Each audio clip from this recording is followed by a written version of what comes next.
চলো বন্ধুরা, আজকে আমরা এই অর্ধবৃত্ত দিয়ে 6টি জিনিস আঁকা শিখব খুব সহজভাবে টেকনিকে। প্রথমেই তোমরা দেখতে পেলে যে আমি একটা অর্ধবৃত্তর মাঝখান বরাবর ছোট ছোট করে সোজা দাগ দিয়ে দিয়েছি। তারপর নিচের দিকে দুই পাশে দুটো দাগ দিয়ে দিয়েছি, নিচের দিকে আবার একটা লম্বা আড়াআড়ি ভাবে দাগ টেনে দিয়েছি। এভাবে আমরা এঁকে ফেললাম সুন্দর একটি ঘর। তারপর আমরা ঘরের মাঝখানে একটি দরজাটা দিয়ে দেব। দেখতেই পাচ্ছ খুব সুন্দরভাবে আমি একটি ঘর এঁকে ফেললাম অর্ধবৃত্ত দিয়ে। এভাবেই সহজে টেকনিকে আমাদের ছবি আঁকা শিখতে হবে এবং অন্যদেরকেও শেখাতে হবে। ছবি আঁকতে হবে আনন্দের সাথে, সহজভাবে। তারপর দেখো, দ্বিতীয়টা আমরা মাঝ বরাবর একটি দাগ টেনে নিলাম। তারপর মাঝখান থেকে নিচের দিকে একটি বাঁকল এঁকে নিলাম।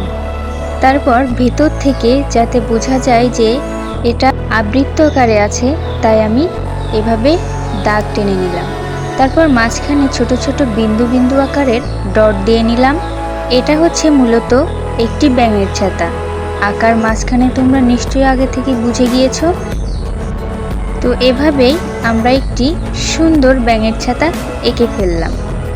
ভিডিওর মাঝখানে একটা কথা বলে রাখি, তোমরা যারা আমার চ্যানেলে নতুন তারা অবশ্যই আমার চ্যানেলটি সাবস্ক্রাইব করে রাখবে, যাতে আমি পরবর্তীতে ভিডিও আপলোড করার সাথে সাথেই তোমরা নোটিফিকেশান পেয়ে যাও। তারপর দেখো, তৃতীয় বৃত্ত আমরা একটি ছাতা আঁকার চেষ্টা করলাম। প্রথমেই দেখতে পেলে আমি মাঝখানে কিভাবে তিনটা আঁকাবাঁকা ধরনের দাগ টেনে নিলাম।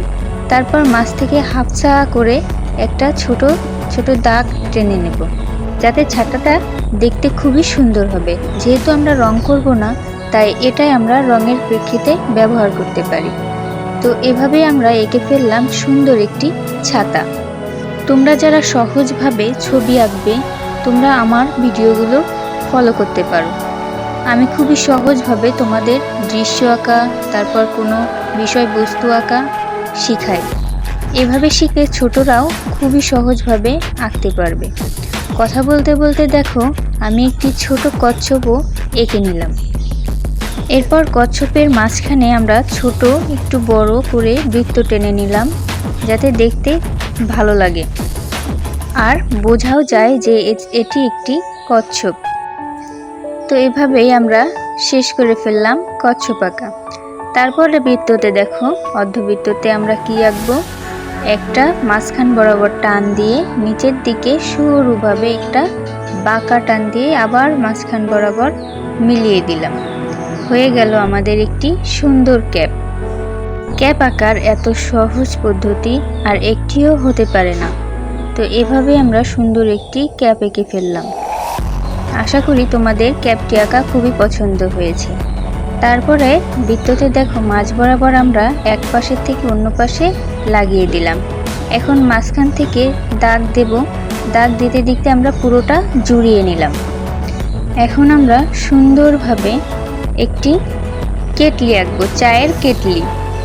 দেখতেই পাচ্ছ আমি কিভাবে কেটলিটা আঁকছি। এভাবে আঁকলে তোমরা খুবই সহজভাবে আঁকতে পারবে। তারপর আঁকলাম কেটলির হাতা, যেটা আমরা ধরে এই চাটা ঢালতে পারবো। তারপরে উপরের দিকে আংটা দিয়ে দেব। তো এই ছিল আজকের আঁকা।